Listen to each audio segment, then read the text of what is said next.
നബിത്തുൽ ഇഅ്തികാഫ ഫീ ഹാദൽ മസ്ജിദി ലില്ലാഹി തആല എന്ന ശ്രേഷ്ഠമായ ഭജനമിനിക്കലിന്റെ പ്രതിജ്ഞ പുതുക്കി നമ്മളെല്ലാവരും ഇവിടെ കുടികൊള്ളുന്നത് നാഥനായ തമ്പുരാൻ നമ്മുടെ ഖബറിൽ ആറടി മണ്ണിൽ ആസ്വദിക്കാൻ നമുക്കൊക്കെ സൗഭാഗ്യ സന്നിപാതം നൽകി അനുഗ്രഹിക്കട്ടെ.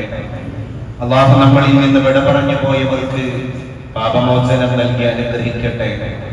അല്ലാഹു നമ്മളിലുള്ള നമ്മുടെ ഇടയിലുള്ള രോഗികളെ എല്ലാവർക്കും ശമനം നൽകി അനുഗ്രഹിക്കുമാറാകട്ടെ. ഹലാലായ നമ്മുടെ മുറാദുകളെ മുഴുവൻ റബ്ബ് തആല ഹാസിലാക്കി തരട്ടെ. ശഅബാൻ വിട പറയുകയാണ്, അതിലുപരി റമളാൻ അതിന്റെ തുടി കൊട്ടി തിരിച്ചു കടന്നു വരികയാണ്. അടുത്ത ആഴ്ച നമ്മൾ ഒരു അതിഥിയെ സ്വാഗതം ചെയ്യുകയാണ്. അടുത്ത വെള്ളിയാഴ്ച നമ്മൾ ഇരിക്കുന്നത് വിശുദ്ധ റമളാനിലാണ്. ആ ഒരു അതിഥി നമ്മുടെ വാതിൽ പടിയിൽ എത്തി നിൽക്കുകയാണ്, നമ്മളെ മുട്ടി വിളിച്ചുകൊണ്ടിരിക്കുകയാണ്, നമ്മളെ തൊട്ടുണർത്തിക്കൊണ്ടിരിക്കുകയാണ്. ആ അതിഥി വരുമ്പോ അത് വന്നതിനേക്കാൾ വേഗതയിൽ തിരിച്ചു പോകും എന്നുള്ളതാണ് അതിഥിയുടെ പ്രത്യേകത. മലയാളത്തിൽ അതിഥി എന്ന് പറയുന്ന വാക്ക് തന്നെ അങ്ങനെയാണ്. അത് സംസ്കൃതത്തിൽ നിന്ന് ഉണ്ടായതാണ്. ആ തിഥി എന്ന് പറഞ്ഞാൽ സമയം, സാവകാശം എന്നൊക്കെയാണ് അതിന്റെ അർത്ഥം. അപ്പൊ ആ തിഥി ആ എന്ന് കൂടിക്കഴിഞ്ഞാൽ നേരെ വിപരീതാർത്ഥാണല്ലോ. സത്യം അതിന്റെ വിപരീതമാണ് ആ സത്യം. ക്രമം അതിന്റെ വിപരീതമാണ് അക്രമം. ധർമ്മം അധർമ്മം, നീതി അനീതി, തിഥി ആ തിഥി എന്ന് പറഞ്ഞാൽ ഒരുപാട് സമയം നമ്മുടെ ഇടയിൽ നിൽക്കുന്ന ആൾക്കാണ് തിഥി എന്ന് പറയാം. അപ്പൊ ആ തിഥിയോ നേരല്ലാത്ത ആള്, അഥവാ ഗസ്റ്റിനെ നമ്മൾ വിളിക്കുന്നത് അതിഥി എന്നാണ് മലയാളത്തിൽ. കാരണം നേരല്ലാത്ത ആള് അയാളാണ് അതിഥി. ഗസ്റ്റ് അയാളെ നമ്മുടെ ഗസ്റ്റാണ്, നമ്മൾ അയാളെ ഹോസ്റ്റാണ്. ഹോസ്റ്റ് എന്ന് പറഞ്ഞാൽ ആതിഥേയത്വം വഹിക്കുന്ന ആൾക്കാർ, അതിഥിയെ സ്വീകരിക്കുന്ന, അതിഥിക്കുള്ള ചെലവും ഒക്കെ കൊടുക്കുന്ന, അതിഥിയെ പരിചരിക്കുന്ന, പരിഗണിക്കുന്ന ആൾക്കാണ് ആതിഥേയൻ എന്ന് പറയാം. അപ്പൊ വന്നു കയറിയ ആളാരാണ്? അതിഥിയാണ്. നമ്മുടെ പടിവാതിൽക്കൽ ഇങ്ങനെ വന്നു നിൽക്കുകയാണ്. അതുകൊണ്ട് റമദാനിനെ സ്വാഗതം ചെയ്യാൻ, വിശുദ്ധ റമദാനിന്റെ ഹൃദ്യമായിരിക്കുന്ന ഓർമ്മകളെ നെഞ്ചേറ്റാൻ ഈ വർഷവും നമുക്ക് സാധ്യമാകണം. നമ്മളൊന്ന് മനസ്സ് വച്ചാൽ ഇത് ലാഭമുള്ള വാണിജ്യമാണ്. ഇത് ഒരുപാട് കൊയ്തെടുക്കാൻ, കതിരുകളുടെ കറ്റ കൊയ്യാനുള്ള ഏറ്റവും വലിയ ബിസിനസ്സാണ്. അതിന്റെ എല്ലാ സാധനങ്ങളും പടിവാതിൽക്കൽ എത്തി നിൽക്കാൻ. സീസൺ എത്തി, അതിന്റെ സാമഗ്രികൾ എത്തി. ഇനി കച്ചവടം പൊടിപൊടിക്കണം. ഏതാണ് ഈ കച്ചവടം? ഏതാണ് ഈ ബൈ? ഏതാണ് ഈ ക്രയം? ഉണ്ടാകുമ്പോഴാണ് വിക്രയം ഉണ്ടാവുക. വാങ്ങൽ കൊടുക്കൽ പ്രക്രിയ ഏതാണ്? അതിഥിയെ പറ്റി പറയുന്നത് അങ്ങനെയാണ്. നിങ്ങൾക്ക് നല്ലൊരു സീസൺ വരെയാണ്, അതുകൊണ്ട് സീസൺ കച്ചവടം നടത്തിക്കൂടി. കാരണം ഈ സീസൺ കഴിഞ്ഞാൽ പിന്നെ ഇത്ര ലാഭം നിങ്ങൾക്ക് കിട്ടൂല. ഒരു സുന്നത്തിന് ഒരു ഫർദിന് 70 ഫർദിന്റെ നോക്കു നിങ്ങൾ. അതിഥി വരുന്നതോടുകൂടെ, സമയമില്ലാത്ത ഒരാള് വന്നു കയറുന്നതോടുകൂടെ ലോകത്തിന്റെ തന്നെ മട്ട് മാറുകയാണ്, സാഹചര്യം മാറുകയാണ്. അതുകൊണ്ടാണ്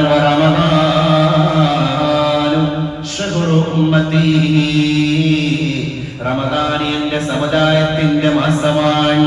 പുണ്യമീവാസരം പൂക്കും മകൾ ഗുണം, പുണ്യങ്ങളെല്ലാം തളിർത്ത സൗഗന്ധികം. പുലരിയിൽ തൊട്ടു പ്രദോഷം വരെ നല്ല പൂർണ്ണമാം നോമ്പിൻ സുഗന്ധങ്ങളേന്തിയേ കാരുണ്യമേകുന്ന 10 ദിനങ്ങളും, പാപം പൊറുക്കുന്ന 10 ദിനങ്ങളും, സ്വർഗീയ ലോക പ്രവേശം ചൊരിയുന്ന അവസാന 10 നോമ്പിൻ സുഗന്ധവും. മുത്ത് നബി തൻ മുസല്ലയിൽ നാഥന്റെ മുന്നിൽ കരഞ്ഞു കലങ്ങിയ കണ്ണുമായി ചോദിച്ചു പ്രാർത്ഥിച്ച റമദാനിലാവിലെ യാമസൗരഭ്യം വിടർത്തും വസന്തമേ. അങ്ങനെ സൗരഭ്യം വിടർത്തുന്ന ഒരു വസന്തം 30 ദിനം 30 രാത്രം. അതാണ് 30 ദിനരാത്രം, 30 ദിവാനിശം, 30 രാപ്പകലുകൾ. അത് എണ്ണിച്ചുട്ടപ്പം പോലെയുള്ളതാണ്. ഒന്നെടുത്താൽ അത് തീർന്നു, പിന്നെ തിരിച്ചു കിട്ടൂല. ബാക്കി 29 അത് തന്നെ നേരത്തെ മാസം കണ്ടാൽ അതും നഷ്ടപ്പെടുകയാണ്. അങ്ങനെയുള്ള സ്ഥിതിയില്ലാത്ത, നേരമില്ലാത്ത ഒരു അതിനെ നമ്മൾ സ്വാഗതം ചെയ്യുകയാണ്. സ്വാഗതം ചെയ്യുമ്പോഴേക്ക് നമ്മൾ പിന്നെ കാണുന്നത് ഒന്ന് നിവർന്ന് എണീറ്റ് അങ്ങാടിയിലൂടെ നടന്ന് പള്ളിയിലേക്ക് തിരിച്ചു വന്നപ്പോഴേക്ക് മിമ്പറിൽ കയറിയ ഖതീബ് പിന്നെ പറയാണ് അസ്സലാമു അലൈക യാ ശഹ്റ റമളാൻ. തൊട്ട് കുറച്ച് ദിവസങ്ങൾക്ക് മുമ്പ് ഞങ്ങൾ സ്വാഗതം ചെയ്ത റമളാൻ നീ ഞങ്ങളിൽ നിന്ന് തിരിച്ചു പോവുകയാണ്. അല്ലാഹുവിന്റെ വരണ്ടുകയുണ്ടെങ്കിൽ അടുത്ത കൊല്ലം നമുക്ക് കാണാം. ഞാൻ നിന്നെ കണ്ടുമുട്ടുമോ എന്നുള്ളതാണ് ആശങ്ക. നീ വരും റമളാൻ, അന്ന് ആരൊക്കെ നിന്നെ കാണും എന്നത് മാത്രമാണ് ശങ്ക. അതാണ് ബല്ലിഗ്നാ റമളാൻ. അല്ലാഹുവേ റമളാനിനെ ഞങ്ങളിലേക്ക് എത്തിക്കണേ എന്ന ദുആന്റെ അർത്ഥം പോലും അതാണ്. റസൂലുള്ളാഹി സ്വല്ലല്ലാഹു അലൈഹി വസല്ലം എല്ലാത്തിനും മൂല്യം തന്നിട്ടുണ്ട്. എല്ലാ കാര്യം ആലോചിക്കുക, എല്ലാ സുന്നത്തുകളെ പറ്റി നമ്മൾ ആലോചിക്കുക. ഒരു സുന്നത്ത് എടുക്കാനുള്ള കൂലി എത്ര ഒരിക്കലും മിസ് ചെയ്യരുത്. ഇത് റബ്ബ് നമ്മളെ നന്നാക്കാൻ നമ്മളോടുള്ള കൃപയുള്ള റബ്ബാണ്, കൃപാലു. ആ കൃപാലുവായ റബ്ബ് ബനൂ ഇസ്രായേലിയർക്ക് പോലും കൊടുക്കാത്തൊരു ഭാഗ്യം. എന്റെ ഉമ്മത്തിന്റെ അശ്രദ്ധ കൊണ്ട് ഇനി എന്തെങ്കിലുമൊക്കെ ലൂപ്പോളുകളൊക്കെ ഉപയോഗിച്ച് അവരെന്തെങ്കിലുമൊക്കെ അസാൻമാർഗികത ചെയ്തിട്ടുണ്ടെങ്കിൽ അവരുടെ മനസ്സൊന്ന് കഴുകാൻ അവർക്ക് റമദാൻ മതി. ഫീഹി ലൈലത്തുൽ ഖദ്ർ. ആ റമദാനിലാണ് ലൈലത്തുൽ ഖദ്ർ ഉള്ളത്. എല്ലാം ചോദിച്ചു വാങ്ങുക, എല്ലാത്തിനും മനസ്സാക്ഷി റെഡിയാക്കി വെക്കുക. അള്ളാഹു നമ്മളെ കാണുന്നവനാണ്. കരണീയമായ നമ്മുടെ പ്രാർത്ഥനകളെ റബ്ബ് പ്രത്യുത്തരം നൽകി അനുഗ്രഹിക്കുന്നവനാണ്. ആ റബ്ബിലേക്ക് നമ്മൾ ഇങ്ങനെ അടുക്കുക. അപ്പൊ സൃഷ്ടികളോടുള്ള ബന്ധങ്ങൾ കൂട്ടിയാൽ സൃഷ്ടാവിന്റെ അടുക്കലേക്ക് പെട്ടെന്ന് എത്താൻ കഴിയുന്ന അങ്ങനെയാണല്ലോ. ഭക്ഷണമില്ലാത്തവന് ഭക്ഷണം കൊടുത്താൽ അള്ളാഹു ഈ കൊടുത്തോന് നാളെ മനുഷ്യരയിൽ ഭക്ഷണം കൊടുക്കുന്ന കാര്യം അള്ളാഹു ഏറ്റെടുത്തു അത്രേ. വസ്ത്രമില്ലാത്തവര് തെരഞ്ഞു പിടിച്ചിട്ട് അവർക്ക് വസ്ത്രം എത്തിച്ചു കൊടുത്താൽ ഈ എത്തിച്ചു കൊടുക്കുന്നവനും നാളെ മഹ്ശറയിൽ നഗ്നനായിട്ടാണ് ഉയർത്തെഴുന്നേൽക്കപ്പെടുക. പക്ഷെ അവൻ വിവസ്ത്രനാകൂല എന്ന് മുഹമ്മദ് മുസ്തഫ സല്ലല്ലാഹു അലൈഹി വസല്ലം. കാരണം എന്ത് എന്ന് മലക്കുകൾ അന്ന് റബ്ബിനോട് ചോദിക്കുമ്പോ റബ്ബ് തആല പറയാൻ നഗ്നരായ ഒരുപാട് ജനപഥങ്ങൾക്കിടയിൽ വെച്ച് അവനെ മാത്രം എന്റെ റബ്ബേ നീ വസ്ത്രം ധരിപ്പിച്ചത്. അല്ലാഹു പറഞ്ഞു ദരിദ്രപരവശനായ ഒരുത്തന് വസ്ത്രം ദുനിയാവിൽ വെച്ച് വാങ്ങിക്കൊടുത്തോനാണ് അവൻ. അവ സൃഷ്ടികളെ കാണുന്നവരെ അല്ലാഹു മഹ്ശറയിൽ കാണുകയാണ്. നമ്മളെ മതത്തിന്റെ ഒരു വിശാലത നോക്കി. അങ്ങനെയാണ് ഇസ്ലാം എല്ലാത്തിനും പറഞ്ഞത്. ഇന്ന് വേൾഡ് ഇന്റർനാഷണൽ വുമൻസ് ഡേ ആണ്. സ്ത്രീകൾക്ക് വേണ്ടി ഒരു ദിവസം UNO നീക്കി വെച്ചു. ലോക രാജ്യങ്ങൾ മുഴുവൻ മാർച്ച് 8 സ്ത്രീയെ ചർച്ച ചെയ്യണം, സ്ത്രീയെ ഓർക്കണം. അവിടെ ഇല്ലേ പരിശുദ്ധ നബിയുടെ സല്ലല്ലാഹു അലൈഹി വസല്ലം പ്രസക്തി. പെണ്ണിനെ പറയുമ്പോ അവിടെ തിരുദൂതന് ഓർക്കപ്പെടേണ്ടേ. UNO world international women's day ആഘോഷിക്കുമ്പോൾ മാർച്ച് 8 പെണ്ണിനെ അനുപറ്റിയിട്ട് ചർച്ചകൾ പൊടിപൊടിക്കുമ്പോഴും അവിടെയും പെണ്ണിന്റെ പെണ്ണുടൽ എന്ത് എന്ന്, അതിന്റെ പാരമ്യത, അതിന്റെ പരിശുദ്ധി എന്ത് എന്ന് ലോകത്തിന് ബോധ്യപ്പെടുത്തിയിട്ട് അഗ്രപാണിയുടെ സിംഹാസനത്തിൽ പെണ്ണിനെ കൊണ്ടുവന്നിട്ട് കുടിയിരുത്തിയിട്ട് ആരൂഢയാക്കിയ സയ്യിദുനാ മുഹമ്മദ് മുസ്തഫ സല്ലല്ലാഹു അലൈഹി വസല്ലം.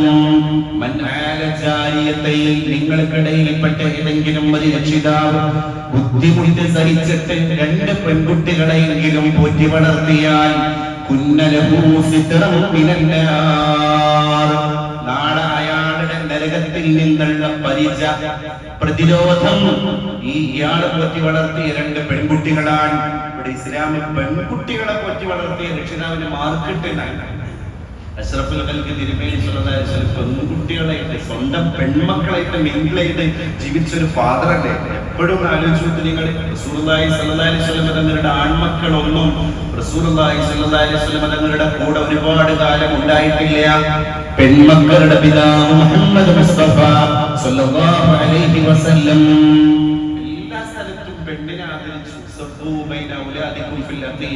ആൺകുട്ടികളും പെൺകുട്ടികളും ഉള്ള വാപ്പാരെ നിങ്ങൾ അങ്ങാടിയിൽ പോയിട്ട് പെരയിലുള്ള നിങ്ങളുടെ മക്കൾക്ക് എന്തെങ്കിലും ഗിഫ്റ്റോ സ്വീറ്റ്സോ കൊണ്ടുപോയി കൊടുക്കുമ്പോ എല്ലാം നിങ്ങളെ കുട്ടികളാണ്, നിങ്ങളെ ഉടലിൽ നിന്ന് പിറന്ന സന്താന വല്ലരികളാണ്.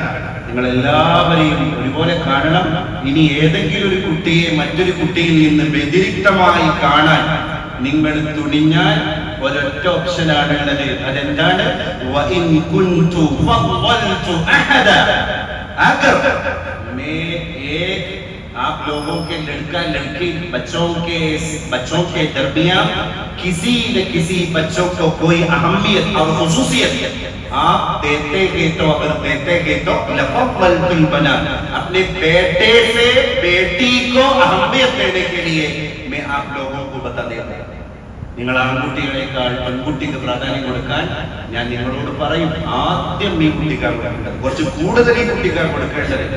അവിടെ അല്ലാഹു തആല വിവേചനം ചെയ്തില്ല, വിവേചനം ചെയ്തു എന്ന് പറയാതിരിക്കണമെങ്കിൽ നിങ്ങൾ പെൺകുട്ടികളെ പരിഗണിക്കണം. അപ്പൊ അത്രമേൽ പെണ്ണിനെ കൺസിഡർ ചെയ്തൊരു മതമാണ് ഇസ്ലാം.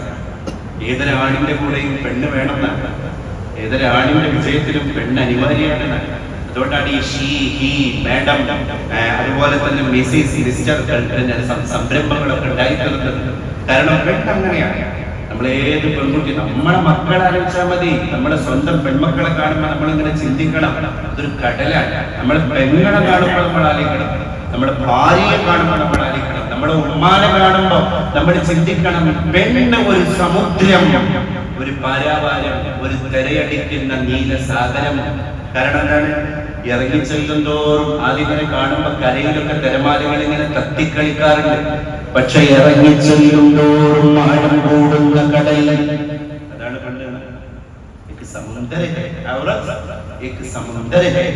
അവളൊരു സമുദ്രമാണ്.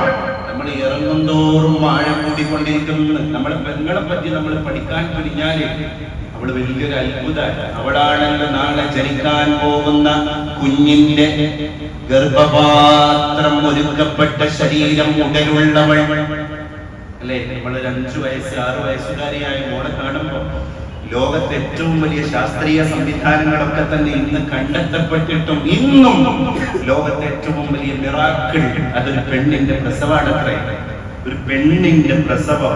ഒരു പെൺകുട്ടിയെ കാണുമ്പോൾ പോലും നമ്മൾ ആലോചിക്കണം, അവിടെ ഒരു സീ, ഒരു കടലാണ്. കാരണം ഇറങ്ങി ചൊല്ലുന്തോറും ആഴം കൂടുന്ന, നമ്മളെ അത്ഭുതപ്പെടുത്തുന്ന പവിഴങ്ങളുള്ള, രത്നങ്ങളുള്ള, മരതകങ്ങളുള്ള, ഗോമേതകങ്ങളുള്ള, വജ്രസമാനമായ ശക്തിവിശേഷമുള്ള ഒരു പാരാവാരമാണ് പെണ്ണ്.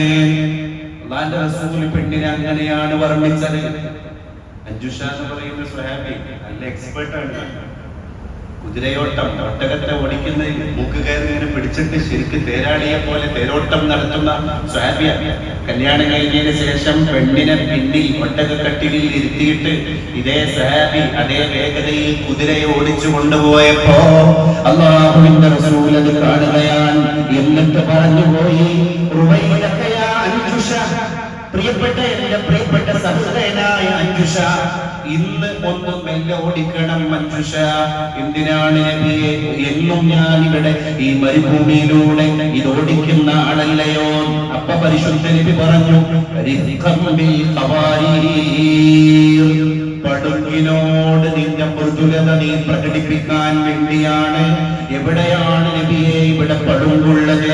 നിന്റെ പിന്നിൽ ഒട്ടകക്കട്ടിലിൽ ഇരിക്കുന്ന നിന്റെ സഹധർമ്മിണിയെ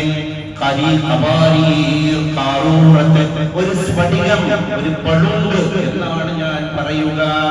അല്ലാഹുവിന്റെ റസൂൽ തിരുത്തി കൊടുത്തു. Woman is a scientist by nature. അതുകൊണ്ടാണ് ബുദ്ധിജീവികൾ പറഞ്ഞത് പെണ്ണ് പ്രകൃതി ദത്തമായിട്ട് തന്നെ ശാസ്ത്രജ്ഞയാണ്. അല്ലാഹു അവളെ അങ്ങനെ ആക്കിയത്. നമ്മൾ എന്റെ പെങ്ങളല്ലേ, എന്റെ ഭാര്യയല്ലേ, എന്റെ ഉമ്മല്ലേ എന്നുള്ള ഐതിഹ്യത്തിൽ സമീപിക്കുമ്പോ മനസ്സിലാകൂല. അവരാകുന്ന പ്രതിഭാസത്തെ ഒന്ന് അനലൈസ് ചെയ്യുമ്പോൾ മനസ്സിലാകും. Woman is a scientist by nature. അവളെ ജനിച്ചപ്പോ തന്നെ ശാസ്ത്രജ്ഞയായി ജനിച്ചവളാണ്. And man by books. പക്ഷേ പുരുഷൻ ശാസ്ത്രജ്ഞനായത് പുസ്തകങ്ങളെ വായിച്ചിട്ടും പഠിച്ചിട്ടും ക്ലാസ് റൂമുകളിൽ ചെന്നിരുന്നിട്ടുമാണ്. എന്താ ഈ ശാസ്ത്രം പറയുന്ന വാക്കിന്റെ അർത്ഥം? സാരം. അത് നമുക്ക് പിടുത്തം കിട്ടുന്ന. പെൺകുട്ടികൾക്ക് ഒരുപാട് സെൻസർ ഉണ്ട്. നമ്മുടെ ആൺകുട്ടികൾക്കുള്ളതിനേക്കാൾ സെൻസർ പെൺകുട്ടികൾക്ക്. Better sense of colours. പെട്ടെന്ന് കളറുകളെ തിരിയും അവർക്ക്. Better sense of smelling. നമ്മൾ ആണുങ്ങൾ ഗന്ധം പിടിക്കണേക്കാൾ വേഗം എന്ത് വസ്തുവിന്റെ മണവും പെട്ടെന്ന് മനസ്സിലാക്കാൻ പെൺകുട്ടികൾക്ക് കഴിയും. Better sense of hearing. അവള് നമ്മളെക്കാൾ കൂടുതൽ ശ്രവണ ഗുണങ്ങൾക്ക് ശ്രവണ ശേഷി ഉള്ള ആൾക്കാരാണ്. മാത്രമല്ല മൾട്ടി ഇന്റലിജന്റ്. ഒരു പെൺകുട്ടി മൾട്ടിയാണ് എന്ന് പറഞ്ഞാൽ ഒരു സമയം തന്നെ വ്യത്യസ്ത കാര്യങ്ങളെ അവളുടെ കൊച്ചു മസ്തിഷ്കത്തിന് കൈകാര്യം ചെയ്യാൻ കഴിയും. കൊച്ചു മസ്തിഷ്കത്തിന് കൈകാര്യം ചെയ്യാൻ കഴിയും.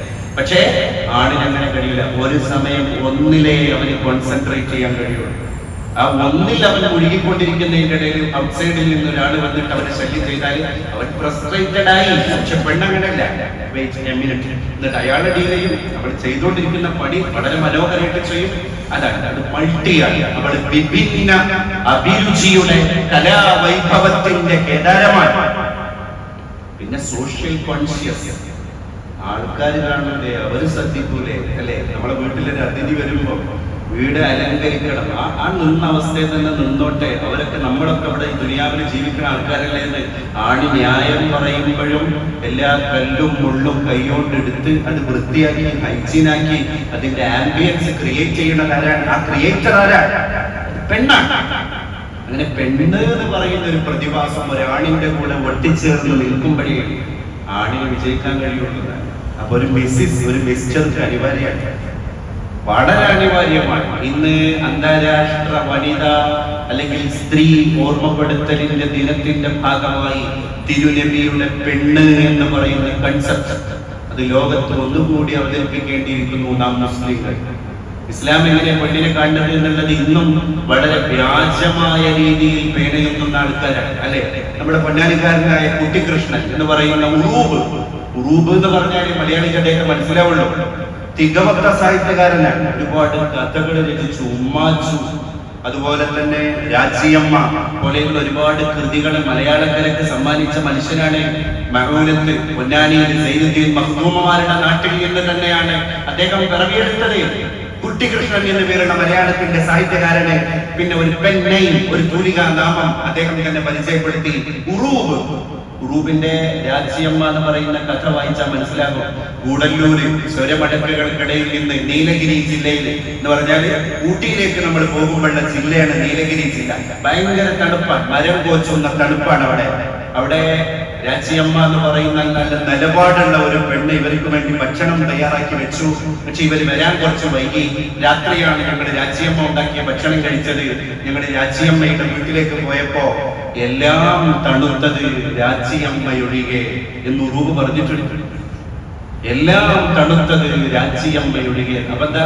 രാജിയമ്മ ചൂടും നിലപാടുള്ള ആളാണെന്നാണ് ഈ ഉറൂബ് അതിലൂടെ അവതരിപ്പിക്കുന്നത്. ആ കഥയുടെ പേര് തന്നെ രാജിയമ്മ. പെണ്ണാരാണ്?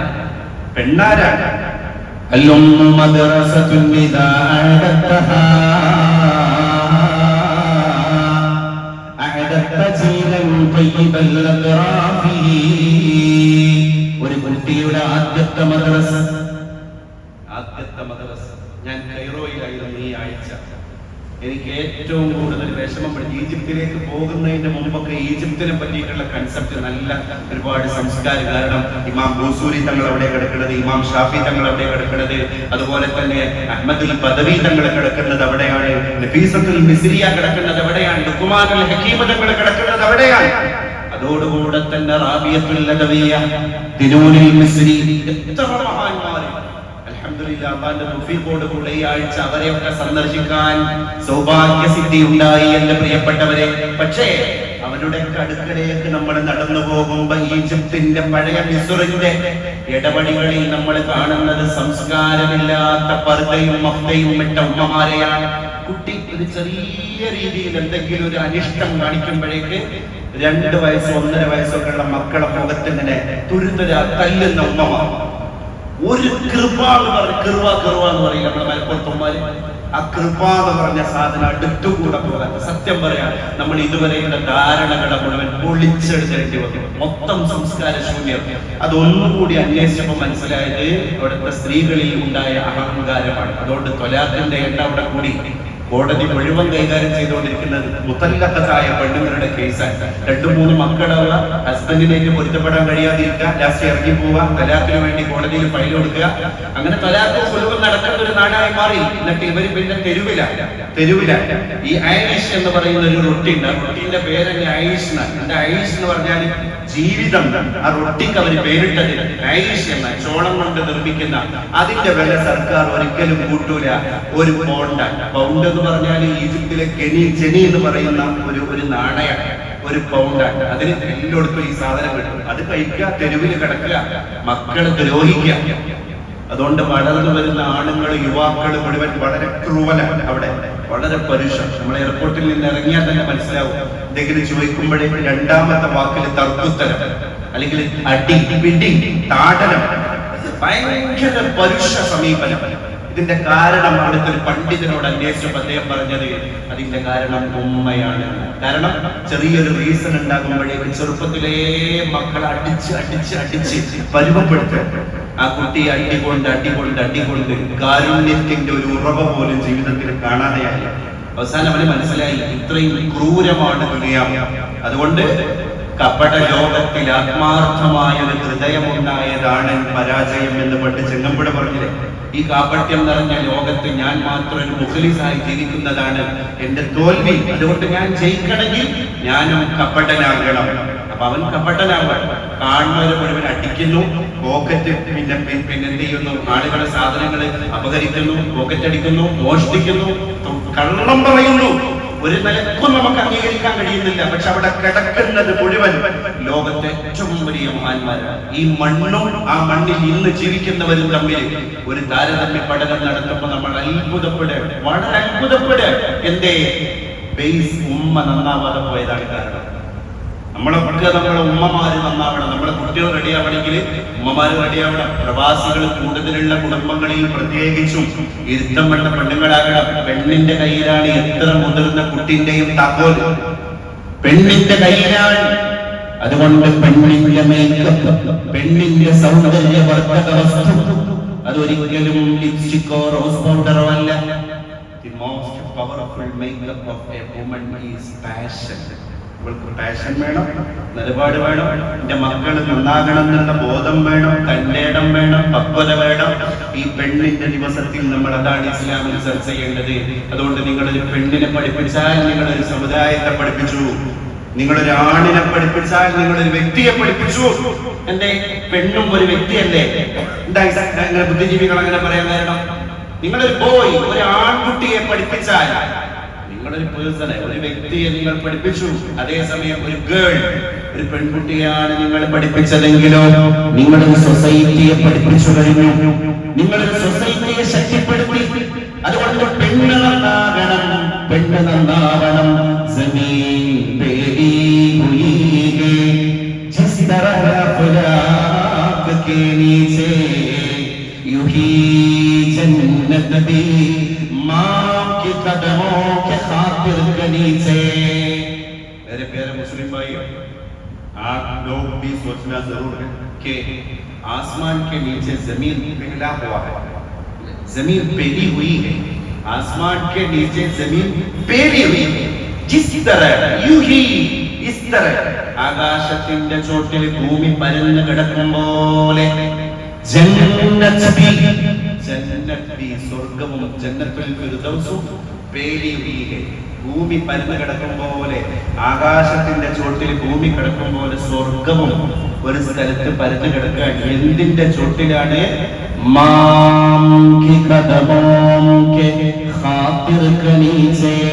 अपनी अम्मी जान के, अपनी बेटी के, अपनी बहन के ഖദമോं के खातिर कनीचे.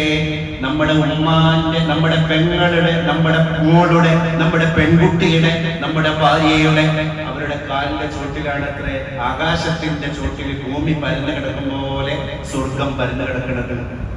ഇത്രയും വലിയ സ്ഥാനാണ് പെണ്ണിന് ഇസ്ലാം കൊടുത്തത്. നമ്മളൊക്കെ കയ്യിൽ പെണ്ണുണ്ട്, നമ്മളെ ഭാര്യ, നമ്മളെ മോള്, നമ്മുടെ പെങ്ങള്, നമ്മുടെ ഉമ്മ. വളരെ ശ്രദ്ധിച്ച് അവരൊക്കെ നല്ല രീതിയിൽ ഇസ്ലാമിക സംസ്കാരങ്ങളിലൂടെ അവർക്കുള്ള ആദരവ് വകവെച്ചു കൊടുത്ത് ആ രീതിയിൽ അവർ മുന്നോട്ട് കൊണ്ടുപോകണം. അള്ളാഹു അതിനൊക്കെയുള്ള ഒരു ബോധം നമുക്കൊക്കെ നൽകി അനുഗ്രഹിക്കുമാറാകട്ടെ. അള്ളാഹു സുബ്ഹാനഹു വ തആല അവരിലൂടെ ഈ ഉമ്മത്തിന് ഇസ്സത്ത് നൽകട്ടെ. ഒരു ഉമ്മത്തിന് ഇസ്സത്ത് ഉണ്ടാകുന്നതും പെണ്ണിലൂടെയാണ്. ഒരു ഉമ്മത്തിന് ദില്ലത്ത്, നിന്ദ്യത ഉണ്ടാകുന്നതും പെണ്ണിലൂടെയാണ്. അള്ളാഹു പെണ്ണിലൂടെ ഉണ്ടാകുന്ന ദില്ലത്തിൽ നിന്ന് നമ്മളെ കാത്തു രക്ഷിക്കുമാറാകട്ടെ. എല്ലാവരും റമദാനിലേക്കുള്ള ഒരു ഒരുക്കം മനസ്സുകൊണ്ട്, വജസ്സ് കൊണ്ട്, കർമ്മം കൊണ്ട്. എൻ്റെ സാമ്പത്തികം ഇനി അതിലെനിക്കൊരു പ്യൂരിറ്റി വേണം. എൻ്റെ ക്രയവിക്രയങ്ങളിൽ ഒരു ശരിക്കും ബഡ്ജറ്റ് വേണം. എൻ്റെ ഇബാദത്തിൽ എനിക്കൊരു ടൈം ഷെഡ്യൂൾ വേണം. അങ്ങനെയൊക്കെ ഒരു നിഷ്കർഷത നമ്മൾ കൊണ്ടുവന്നാൽ നമ്മൾ റമദാൻ വളരെ ബ്യൂട്ടിഫുള്ളായി അല്ലാഹുവിന്റെ മുമ്പിലേക്ക് ഒരു തഹിയ്യ, ഒരു പ്രസന്റേഷൻ പോലെ വെച്ചു കൊടുക്കാൻ നമുക്ക് കഴിയും. നമുക്കൊരു ആത്മസംതൃപ്തി കിട്ടും. നമ്മൾ മുന്നൊരുക്കം അല്ലാഹു വലിയ കൂലി നൽകുന്ന സാധനമാണ്. അതുകൊണ്ട് പ്രിയപ്പെട്ടവരെ, നമ്മളൊക്കെ തന്നെ റമദാനിന്റെ മുന്നൊരുക്കത്തിലേക്ക് കടക്കുക.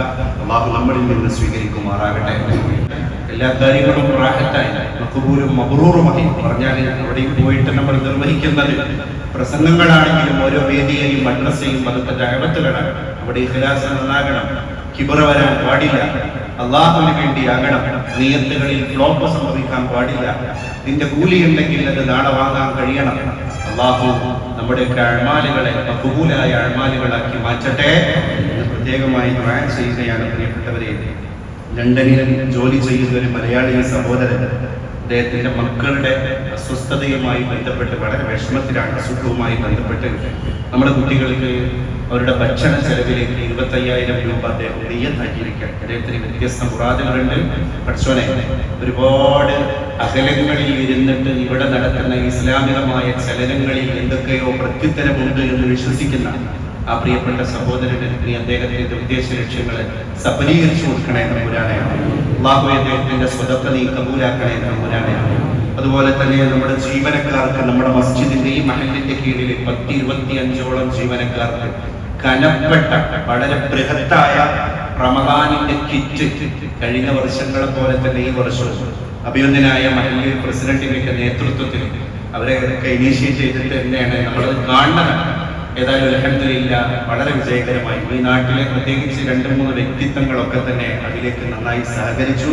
പ്രത്യേകിച്ച് മലേഷ്യയിലുള്ള ഒരു സുഹൃത്ത് 10-20,000 രൂപ നൽകി അദ്ദേഹത്തിന്റെയും ഒരു ഭാഗധേയം അതിൽ ഉറപ്പുവരുത്തി. അങ്ങനെയൊക്കെ ആയിട്ട് പലതുള്ളിയായിട്ട് അൽഹംദുലില്ലാ നമ്മുടെ 10-25ഓളം ഈ മഹല്ലിന്റെ കീഴിൽ വരുന്നത് മദ്രസ, പള്ളി, നമ്മുടെ മറ്റ് സ്ഥാപനങ്ങളിൽ ഇതിലൊക്കെ വരുന്ന ജീവനക്കാർക്ക് റമദാന്റെ മുമ്പ് തന്നെ റമദാൻ സുഭിക്ഷമാക്കാൻ അവരുടെ വീട്ടിലേക്ക് ഒരു സമൃദ്ധമായി കിറ്റെത്തിച്ചു കൊടുക്കുന്ന ഒരു നല്ല പ്രവൃത്തിയാണ്. അത് കുറച്ച് വ്യക്തികള് അവരുടെ ഇനീസിയേഷനിലാണ് മുന്നോട്ട് കൊണ്ടുപോയത്. അത് വിജയിക്കുന്നു അൽഹംദുലില്ലാ. പടച്ചോനെ, അവർക്കൊക്കെ വ്യത്യസ്ത മുറാദുകളുണ്ട്, അവർക്ക് ശരീരത്തിന് അസ്വസ്ഥതകളുണ്ട്. രോഗങ്ങളെ ശിഫയാക്കി കൊടുക്കണേ തമ്പുരാനെ. എന്നെ സഹായിച്ചവരെ നീ രോഗങ്ങളെ ശിഫയാക്കണേ റബ്ബേ. 2 ലോകത്തും നീ അവർക്ക് വിജയം കൊടുക്കണേ തമ്പുരാനെ. അവരെ അകലുകാരിൽ നിന്ന് മരിച്ചുപോയവർക്ക് അതിന്റെ മിഥുല സവാബ് നീ എത്തിച്ചു കൊടുക്കണേ തമ്പുരാനെ. ദീനിന്റെ ഖാദിമീങ്ങളെ പരിരക്ഷിച്ചതിന്റെ കൂലി 2 ലോകത്തും നീ നൽകണേ നാഥ. ആമീൻ യാ റബ്ബൽ ആലമീൻ. ബഹുമാന്യനായ ആദവനാട് ഇബ്രാഹിം നാസി, നമുക്കറിയാം കാട്ടിലങ്ങാടി പരിസരത്തെ ഒരു വലിയ പൗരപ്രമുഖനാണ്. അദ്ദേഹം നമ്മളിൽ നിന്ന് വിട പറഞ്ഞു പോയി. അല്ലാഹുവേ, നീ മഗ്ഫിറത്ത് കൊടുക്കണേ തമ്പുരാനെ. ബഹുമാന്യനായ എന്റെയൊക്കെ സഹൃദയനായ സ്നേഹിതനായിരുന്ന ഉസ്താദ് റഫീഖ് അൻവരി പന്താവ്, അദ്ദേഹം ചീക്കോട് മഹല്ലിലെ മുദരിസായി സേവനം ചെയ്തുകൊണ്ടിരിക്കുകയായിരുന്നു. കുട്ടികളെ ദർശൊക്കെ കൂട്ടി വീട്ടിൽ വന്ന് തന്റെ സ്വന്തം മുത്തഅല്ലിമീങ്ങളുടെ വീട്ടിലൊക്കെ വന്ന് കയറി ഇറങ്ങി ഒരു ഓട്ടപ്രദക്ഷിണം നടത്തി വീട്ടിൽ വന്ന് റെസ്റ്റ് എടുക്കുന്നതിന്റെ ഇടയിൽ ഹൃദയസ്തംഭനമുണ്ടായി. അല്ലാഹുവിന്റെ വിളിക്ക് ഉത്തരം നൽകി ആ വളരെ ചെറുപ്പക്കാരനായ യുവ പണ്ഡിതൻ നമ്മളിൽ നിന്ന് വിട പറഞ്ഞിരിക്കുകയാണ്. പടച്ചോനെ, നീ മഗ്ഫിറത്ത് കൊടുക്കണേ അല്ലാഹ്. കുടുംബത്തിനും ബന്ധുമിത്രാദികൾക്കും ക്ഷമ കൊടുക്കണേ തമ്പുരാനെ. ഞങ്ങളുടെ റമദാനിനെ നീ ഇഷ്ടപ്പെട്ടവരുടെ റമദാനാക്കണേ അല്ലാഹ്. ഞങ്ങളിൽ നിന്ന് വിട പറഞ്ഞു പോയവർക്ക് നീ മഗ്ഫിറത്ത് കൊടുക്കണേ അല്ലാഹ്. ഈ ഞങ്ങളുടെ റമദാനിനെ ഓർത്തത് റമദാനിലായ പോലെ ആക്കണേ അല്ലാഹ്. ഞങ്ങളുടെ റമദാനിലേക്കും റമദാനിനെ ഞങ്ങളിലേക്കും നീ എത്തിക്കണേ അല്ലാഹ്. ഞങ്ങളുടെ ന്യൂനതകളെ നീ പരിഹരിക്കണേ അല്ലാഹ്. സാധുക്കളാണ് റബ്ബേ, തൗബ കൊണ്ട് നീ ഞങ്ങളെ അലങ്കരിക്കണേ അല്ലാഹ്. ഞങ്ങളുടെ ശരീരങ്ങൾക്ക് നീ സ്വർഗ്ഗം വാജിബാക്കണേ അല്ലാഹ്. ആമീൻ യാ അക്രമൽ അക്രമീന വയാ അർഹമർ റഹീം.